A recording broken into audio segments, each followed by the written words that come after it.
Hi, I'm Kelsey Hudson, Teen Librarian at Middleton Public Library. In this video, I will be sharing our Summer 2021 Teen Fiction recommendations. The first book is Between Perfect and Real by Stoeve, and this is the story of Dean, who's a young high schooler. Dean knows deep down that he is actually a trans boy, but everyone else thinks that Dean is a lesbian.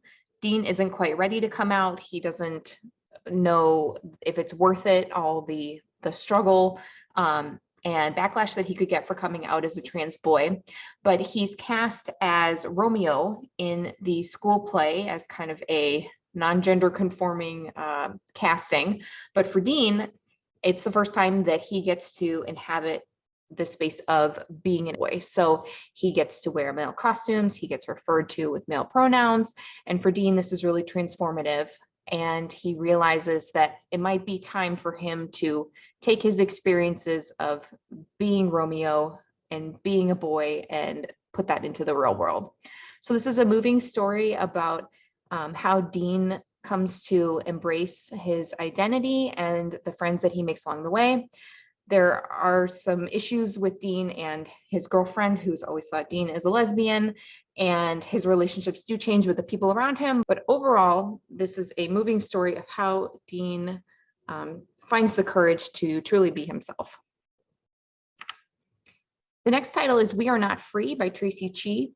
This is historical fiction that's set during World War II, but unlike a lot of popular World War II titles, this actually deals with the internment of Japanese and Japanese American citizens on American soil, which is a dark period in American history that is not often talked about.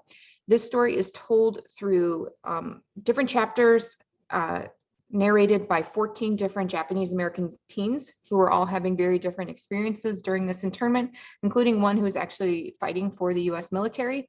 It's really moving story about a time period that not a lot of people are aware of.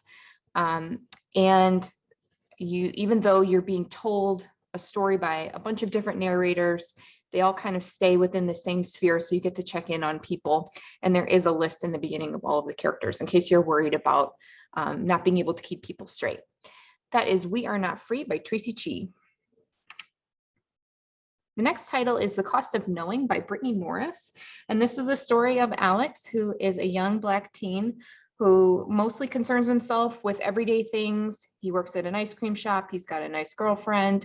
He's got a younger brother that he looks out for. But Alex has a special ability where when he touches things, he can see the future of something related to that object. So when he's at work and he touches the ice cream scoop, he can know people's orders. When he touches his girlfriend, he can sense that a breakup might be on the horizon. But one day he touches a photo of his brother and he sees that his brother's death is imminent. So this throws Alex into overdrive with anxiety and worry and trying to change the future. And Alex and his younger brother Isaiah have to grapple with their past history, the loss of their parents, while Alex is also working to prevent Isaiah's death. This story uses this kind of magical touch sense of the future to really discuss what it is like to be a young Black man in America, and it's a really moving story. That is The Cost of Knowing by Brittney Morris. And the last book is Cool for the Summer by Dahlia Adler. This is a kind of queer retelling of Grease. The main character, Laura, has started her senior year, and the boy that she's always had a crush on, Chase, the hot guy at school, is finally paying attention to her. So it looks like things are looking up for Laura, except for the fact that over the summer, she kind of had a summer romance with a girl named Jasmine, and Laura can't get Jasmine off of her mind. Things get further complicated when it turns out that Jasmine goes to Laura's school now.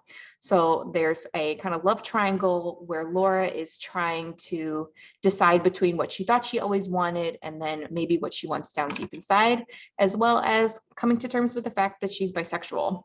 This story has kind of fun summer rom-com vibes, if you like that. And that is Cool for the Summer by Dahlia Adler. If you are looking for more book recommendations, you can visit our website, midlibrary.org. You can fill out a librarian's choice request form, and I will pull books for you based on your interests. Or you can feel free to email me at khudson@midlibrary.org.